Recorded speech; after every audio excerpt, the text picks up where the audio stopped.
Hi, my name is Megan, and I have a video for you today to finish our 5-part series on the Bowspring algorithm. So far, we have gone over the heart, which is the first step in the primary curve that we introduced in the practice. Then we move from the heart to the wings, so hands, arms, and shoulders. Third stage would be the roots and the feet, the legs, and the hips. The fourth, the belly and the neck. And then in this one, we'll talk about the alignment of the head. So I'm going to go ahead and come up to standing and we'll begin there.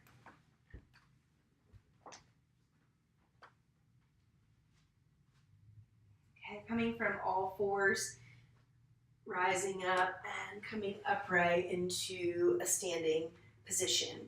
So the alignment of the head, we will have a base neutral, and we talk about horizon eyes. And so when we stand in earth position, please place your feet to hip width distance roughly, and then hands to seed hands, thumb to the index finger. Let the fingers softly curl in and begin to create a uniform tone of the musculature of the arms. Now extend your seeds forward and just send your hips back. Okay, and now the eyes, horizon, so horizon eyes. And if you think of the alignment of the skull, what we want to work on, go ahead and come upright to stand, is that the top of the skull rises up, of course, and back. And we can also look at, if you took a line really from, think of like the chin to like where my ponytail is, and someone was like lifting and rising, gently bringing the head up and slightly back. So we preserve the cervical curvature and maintain a healthy alignment of the head in the practice. From standing earth position, we can look at where will the head alignment be as we move from standing down towards the earth. Please step wide, step the feet wide, extend 2 seeds forward, maintaining the alignment of the head just as if you were standing upright in earth position. Reach your seeds forward and then touch down to the earth. Once you touch down, begin to walk forward and keep your head and neck in the same alignment again as you did standing upright in earth position. Top of the paw to knee, to all fours. Okay, now in all fours position, same thing. What we want to notice is that our head, it's just as if we were standing upright in earth position. This would be our base neutral. Curling toes under, coming to crouching cat. So again, we have the alignment of the head, which would be just as if we were standing upright in earth position. Step wide, walk the hands back, place the hands to the base thighs, and then come all the way back up to stand.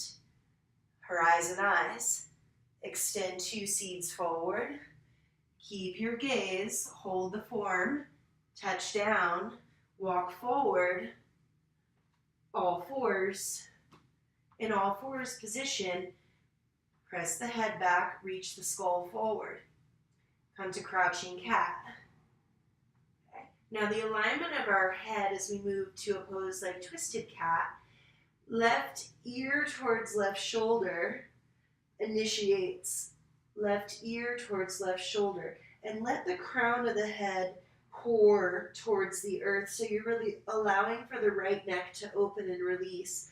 And then swivel your paws, toes to the right and heels to the left. Okay, so a lot of what I see in this in students is they want to kind of crank and lift the head and overstrain the neck. So keeping a liquid kind of energy there and allowing the crown to pour towards the earth and opening up the right neck. And then coming back to center and realigning base neutral, twisted left. So first right ear, right shoulder, right ear, right shoulder, and then swivel. And now crown of the head pouring towards the earth, opening and releasing the left neck on this side. Okay, so again, common misalignment is overworking the neck here, and kind of fighting it, and give yourself permission to allow the head to come down towards the earth, releasing the neck, and release back to center. Come to all fours, and then we'll come to a kneeling position. So in kneeling, extending 2 seats forward, place the hands to the head. Ecstasy arms. So in this alignment, I'm pressing the head back into the grasp of the hands for one, and I'm really encouraging the length, the rise of the skull, rising up and pressing back. So we have horizon eyes, which would be our base neutral, and then we move from bud to blossom as we would curl back into a back bend, really opening up the front of the neck while maintaining the support and length of the back of the neck.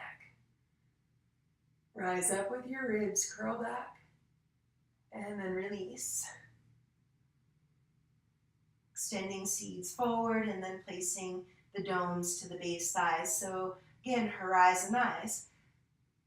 And this is just a continual really practice in our everyday lives as well, because the tendency as we maneuver and kind of walk around and do our day-to-day activities is that we will often allow for the head to drop and be more forward in its placement, and especially with technological influences, of course, devices, if you work on a computer, it's the tendency for that the head to come forward, where we diminish the cervical curvature, and it's just with the long day of that alignment, you will suffer. So it's just a good rule of thumb to be aware, like, where is my head in space? And the other thing we can work towards is not only looking at the physical form as far as where is our head, but actually where is our head? Where are the mental movements going? And noticing when the mind gets to be a bit unsteady or unbalanced, and the fluctuations are kind of the anxieties or the stresses, the worries that come in, and the effect on our actual physical body that will suffer, often tightening of the jaw, furrowing of a brow. These are some places that we will hold tension in our head when we're feeling a bit stressed. And of course, our overactive minds, they can really get us into trouble from time to time. So if we can pay attention and notice when when we're straying, and be able to really redirect the ship on a better course, being able to direct the mind in a more positive way, in a way that's going to be more of service than detrimental. So these are all just a little bit of food for thought, and some ideas to help us bring a healthier alignment, not only when we're on our mats, but also when we're in our everyday lives, which is where we spend the most time. So thank you guys so much for letting me share with you. And if you're liking the information, I would love if you would subscribe to the channel. And then also, again, I have some videos that are on Vimeo. If you would check those out, I would be so honored. Thank you, and I will have some more videos for you to come now that we've wrapped up the one on the algorithm. So thanks again, and have a lovely day.